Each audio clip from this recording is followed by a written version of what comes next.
Take a listen to this clip. Riley Gaines totally torching one Brittney Griner. It's really not fair. It's just not right how they're treating Caitlin Clark. Thursday night, Indiana Fever and Atlanta Dream played. Indiana Fever is where Caitlin Clark plays. Atlanta Dream is where Brittney Griner plays. Now you tell me what it looks like Brittney Griner is saying here. The ticky-tack fouls that we were talking about earlier today. For a little bit of context, this was in the fourth quarter after Brittney Griner fouled out against Caitlin Clark, and Indiana Fever would go on to win by 5. Now I'm going to tell you what I think she said. Let's play it back. Looks to me like she is saying trash and then calling Caitlin Clark a bleep white girl. Just a reminder, this is who Joe Biden traded for the Russian merchant of death. So many WNBA players hate Caitlin Clark so much when she is the best thing that could have happened to the league. And she's not the best thing that happened to the league because she's white. It's because she's a good player. It's because she's the best player. Now, imagine if Caitlin Clark said the inverse of this. It would be reprehensible, condemned, and understandably so. The WNBA has some cleanup to do. Riley Gaines unleashed an explosive critique on Brittney Griner and the WNBA, shining a brutal spotlight on their glaring double standards. Before diving into the full story, make sure to subscribe and hit the notification bell so you never miss our deep dives and hot takes. Not long ago, Brittney Griner found herself facing strong backlash after a sideline incident in a WNBA game against the Indiana Fever. During the match, Griner's heated reaction to a hard foul on rising star Caitlin Clark caught cameras and ears. Video seemed to show Griner muttering a racially charged remark, and this sparked a storm of criticism and debate. Riley Gaines, a former Olympic swimmer known for speaking out on fairness in sports, did not hold back in her response. She called out Griner directly and challenged the WNBA's handling of the situation. Gaines argued that the league showed a clear double standard by questioning Clark's fans over unproven claims, while ignoring a possible offense by one of their biggest stars. The controversy has raised important questions about respect, fairness, and how women's basketball should deal with real conflicts. Many are waiting to see what will happen next soon. Fox News, I ain't never seen this lady a day in my life. Why'd y'all hire this woman? The USA basketball chair actually said it would be irresponsible to put Caitlin Clark on the U.S. women's Olympic basketball team, all while putting Brittney Griner on the team. I think with the extreme controversy that she brings. Let me jump in, Riley, because you say it a lot there. I'm not sure what you mean by the controversy that Brittney Griner brings to the game. I mean, that's kind of not fair to say without explanation. Well, I mean, I think given everything that happened overseas, given that she was put in jail, I mean, the controversy is certainly there, whether we want it there or not. Despite not the her fact fault that she's and an wrongly amazing player. accused. Let's be fair. That's Riley. I like you a lot too. That's not right. She was wrongfully accused. That is not fair to bring that up. So we're gonna delete that. Okay, let's you and I continue. She literally tried to tell Riley Gaines that Brittney Griner was unlawfully detained. What are you saying? Fox, get this lady off y'all show. From the instant grainy footage of Brittney Griner's fiery sideline outburst went viral, the WNBA found itself scrambling to contain a controversy that threatened to overshadow the entire season. Griner, fresh off her high-profile detainment and dramatic exchange in Russia, fouled out late in a heated matchup against the Indiana Fever, home to the league's breakout sensation Caitlin Clark. What might have been chalked up as a routine professional misstep instead ignited a national conversation about race, favoritism, and the league's uneven application of its own rules.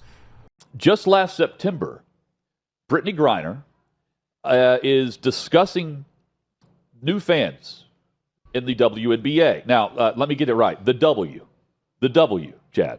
The question that she's going to hear is, hey, now that you're back in the W, what do you think about these new fans? What do you think about the growth that the league has seen? It had to be a layup and a positive answer, right? How do you feel about what has happened over the past year with the W since you first came in to where it is now? And obviously the game has grown and people have, there's new fans, but how do you appreciate the new fans without all the noise that's coming? I don't appreciate the new fans that sit there and yell racial slurs at myself, my teammates, and the people that I play against, because yeah, those might be opponents, but those are friends too. In that moment, captured on camera, Griner appeared to mutter a racially charged jab at Clark, calling her a white girl in frustration after the foul. Some commentators tried to dismiss it as frustration aimed at a bad officiating call, but the timing and body language made it clear what was really said. Yet instead of confronting the incident head-on, the WNBA's initial response was to downplay the significance, questioning whether the audio was clear enough and suggesting that maybe viewers were mishearing Griner's words. Talking about earlier today. Between Brittney Griner and Caitlin Clark, we can see here that Riley Gaines posted, Brittney Griner appeared to call Caitlin Clark trash and effing white girl after fouling out last night. Brittney Griner in panic after leaked footage exposes her gender after Caitlin Clark slur attack. In a dramatic turn of events that's shaking up the WNBA, Brittney Griner finds herself at the center of an explosive controversy following a heated moment with Indiana Fever star Caitlin Clark. I've watched that video countless times, and it sure looks like Brittney Griner says, "F***ing white girl." What began as a routine game quickly escalated when a clip surfaced showing Griner allegedly mouthing a racially charged insult toward Clark after fouling out. The phrase, "trash white girl," is what many fans and viewers claim to have heard, while others insist it could have been trash call or whack call. But apparently, Brittney Griner... Then Riley Gaines stepped in, and everything changed. Gaines, a former NCAA champion swimmer turned outspoken defender of fairness in women's sports, didn't mince words. She reminded everyone that the United States government had gone to extraordinary lengths to secure Griner's release from a Russian prison, trading an internationally notorious arms dealer, Victor Bout, known as the Merchant of Death, in exchange for Griner's freedom. And yet, after that sacrifice, Griner seemed ready to twist the knife into an American teammate. Gaines's point was simple but devastating. Imagine the national outrage if Caitlin Clark had been caught on tape making a similar slur. Sponsors would have fled, talk show hosts would have demanded immediate suspension, and the WNBA would have acted swiftly. But because it was Griner, an Olympic gold medalist and a celebrated advocate, the league tiptoed around the controversy. Progressive and liberals who have said for so long, why won't anyone watch the WNBA, say, well, she's just pretty tall and white. That's what this is. Let's be very clear. Caitlin Clark has gotten the coverage that she has gotten because she's amazing. She's a phenom. The Big Ten all-time scoring record. She's the leading Division I women's career scorer. Holds all Iowa records. I mean, the list goes on. The fact that she is straight, white, tall, or pretty, which might I just add, I think anyone's pretty next to someone like Brittney Griner. This is what the viewers want to see is Caitlin Clark. And is sold out arenas, set TV viewership records. She's brought millions of new eyes to women's collegiate basketball and now on to the WNBA. Why aren't Diana Taurasi, Paige Buckets, Cameron Brink, Sue Bird haven't received the popularity and stardom of Caitlin Clark? Could it be something beyond her race? The power of Gaines's intervention lay in her unquestionable moral authority. She isn't a basketball insider, she's an outsider who has lived through battles for fairness.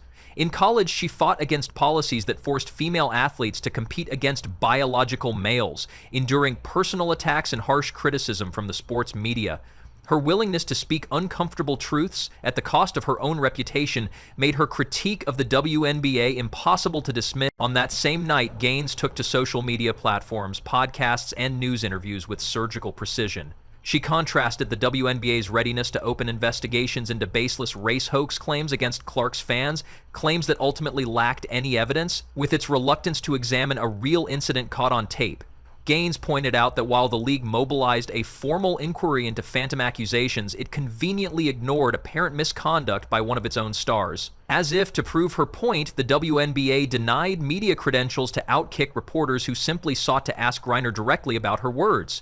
To Gaines, that was the ultimate admission of guilt. An organization that will bar journalists rather than answer tough questions cannot claim integrity. Understanding the broader stakes, Gaines highlighted Caitlin Clark's transformational impact on women's basketball. In just her second professional season, Clark has single-handedly packed arenas, brought millions of new viewers to televised games, and become a global social media phenomenon. She represents a generational shift, a player whose talent and marketability could propel the WNBA into unprecedented heights. Yet instead of embracing this opportunity, league decision-makers seemed more focused on placating veterans who might resent the spotlight Clark commands. Gaines warned that a league that protects certain players and narrative threads at the expense of fairness is actively sabotaging its own future. Fans drawn by Clark expect accountability and consistency. They won't stick around if they sense blatant hypocrisy. Gaines' message resonated far beyond basketball circles. Any institution that applies double standards for convenience or politics risks losing credibility. She framed the controversy as a crisis of leadership,